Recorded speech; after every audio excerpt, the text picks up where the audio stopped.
Ô Cecília, obrigado por você estar aqui comigo para bater esse papo. Mas antes da gente falar dessa síndrome do impostor, fala um pouco da sua experiência aí para os colegas que talvez não te conheçam. Obrigada, Giba, por me convidar, por estar aqui conversando com todo mundo. Eu sou psicóloga da linha comportamental cognitiva. Hoje eu trabalho basicamente em home office, fazendo atendimentos online de pessoas no Brasil, fora do Brasil. E eu também participo de programas de qualidade de vida das empresas. E um tema que é muito frequente ao falar com os colaboradores dessas empresas que eu presto consultoria é a síndrome do impostor. Pois é, o nome é forte, né, Cecília? O nome já fala de um impostor. Síndrome já é uma coisa forte. Agora, do impostor, vamos começar a explicar o que é isso, Cecília? A primeira vez que esse termo foi usado foi em 1978 por duas psicólogas americanas e elas estavam descrevendo a percepção que a pessoa tinha dela mesma de ser uma fraude. Então, a palavra impostor está ligada a essa ideia de ser uma fraude. A pessoa, ela sente que ela não está no lugar certo. Hoje a gente está falando da síndrome do impostor, principalmente no ambiente corporativo. Então a pessoa, ela sente que ela está numa empresa, mas ela não deveria estar lá. E geralmente são empresas de porte grande. A pessoa, ela pode até estar num cargo júnior ou está num cargo alto, mas ela tem a percepção de que ela é uma impostora naquele ambiente, ela não deveria estar lá. Ela não tem capacidade, ou os conhecimentos dela são insuficientes para o cargo que ela está exercendo. E quando a gente fala, mas olha, você está nessa empresa maravilhosa aí, que é uma empresa grande, boa, isso foi sorte. Ou seja, atribui o estar nessa empresa ou atribui o seu sucesso à sorte e fica incapacitada de ver, de perceber a própria competência, a própria capacidade. Tá parecendo, Cecília, que é um problema de pessoas que ainda não se descobriram do que se estão na área correta ou não. É isso? Não, Giba, não é esse o caso. No caso, essas pessoas, a origem assim da síndrome ainda não é 100% certa, mas tem uma origem familiar, tem a ver com a cultura da pessoa, o lugar onde ela está inserido. Pode ser porque foi uma pessoa muito cobrada quando criança, né, cobrado desempenho, ou não, às vezes ela mesma quis se adaptar ao ambiente. Por exemplo, eu já tive uma pessoa que a família inteira não estudou. E essa pessoa, ela achou que ela deveria fazer diferença naquela família. Então ela estudava muito, ela era melhor em tudo e ela se formou em Harvard, por exemplo, né? Então ela é uma pessoa que exigiu de si mesma o máximo de desempenho porque não havia ninguém na família dela que tinha estudado, ido para a faculdade. Então não é que a pessoa ela não se conhece, na verdade é que ela não reconhece a sua capacidade. Entendi. E para toda síndrome tem um tratamento. Então, nesse caso, como é que as pessoas que têm essa situação podem resolver essa parada? Tá. Bom, eu indico a terapia e, é claro, a comportamental cognitiva, porque nós trabalhamos com as cognições, que são os pensamentos, as crenças, os valores das pessoas. Então, a gente vai explorar com a pessoa de onde vem essa crença de que ela não é suficiente, se é uma coisa familiar, se é dela com ela mesma. Então, ver da onde vem isso para poder dar um novo significado a essas crenças. E o trabalho também muito que eu faço é de pedir para a pessoa verificar na realidade. Então, por exemplo, tem consultorias, é muito comum ter o ciclo de feedback, né, nas consultorias. Então eu peço que no ciclo de feedback essa pessoa peça uma avaliação externa em que vai validar se aquele trabalho foi bem feito ou não.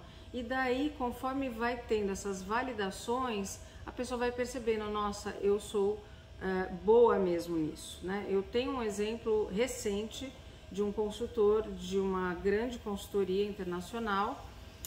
Ele é um consultor pleno e há não muito tempo na consultoria, e ele passou por um ciclo de avaliação e que ele estava ainda desempenhando mais ou menos, ele procurou melhorar e ele falou para mim, olha, a minha percepção é que eu estou abaixo do desempenho.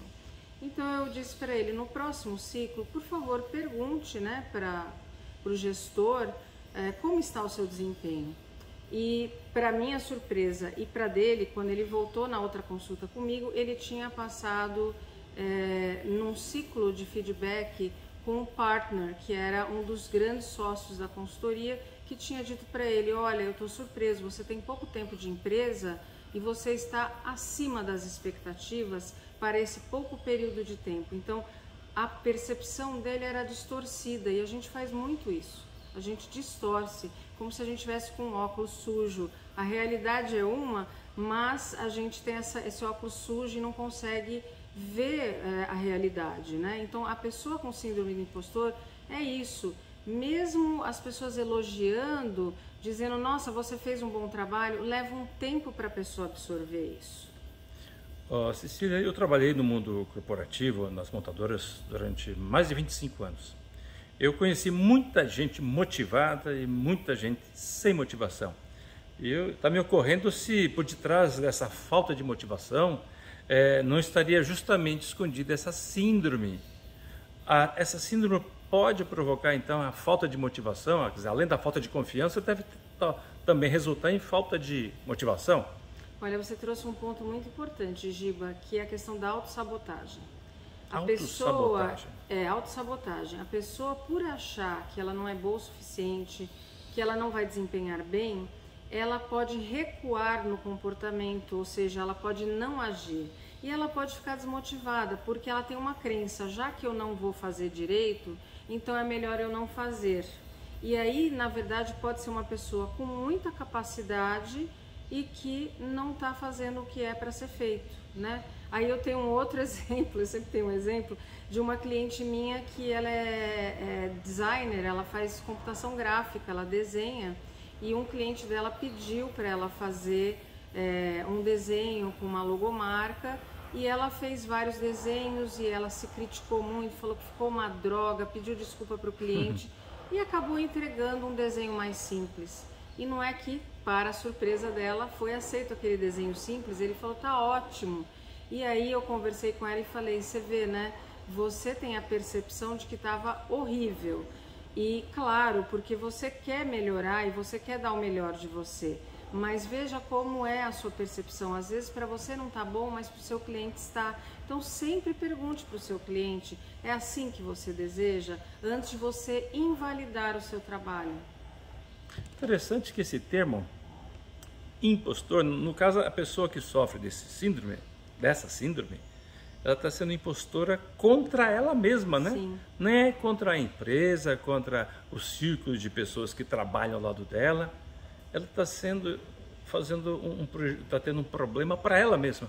Sim, há muito sofrimento, Giba. Essa pessoa, às vezes ela fica até meio deprimida, desmotivada, como você falou, porque ela passa a acreditar de que ela não é boa o suficiente e eu estou no lugar errado e eu vou desempenhar mal. E ela cria uma história na cabeça e sempre o final é trágico, é horrível, porque ela fala assim, então vai acontecer isso, vou receber um feedback ruim do meu chefe e eu vou ser demitida. E daí a pessoa às vezes tem até crise de ansiedade e crise de pânico por causa disso, porque ela acredita que ela é muito ruim naquilo que ela faz e na verdade faz bem. Eu acho um ponto importante para eu ressaltar é que a maioria das pessoas que eu encontro com síndrome do impostor, como eu falei, elas estão em boas empresas, em bons cargos, são pessoas altamente autocríticas, perfeccionistas e geralmente bem-sucedidas. Elas descrevem que estão subindo na carreira. Eu tenho até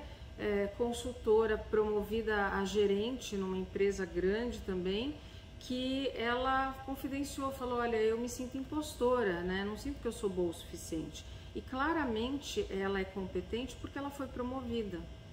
Então causa muita dor e geralmente essas pessoas chegam nessa condição para terapia comigo, muitas vezes por uma crise de ansiedade, crise de pânico, desencadeada por essa percepção e às vezes até por estar prejudicando realmente o desempenho.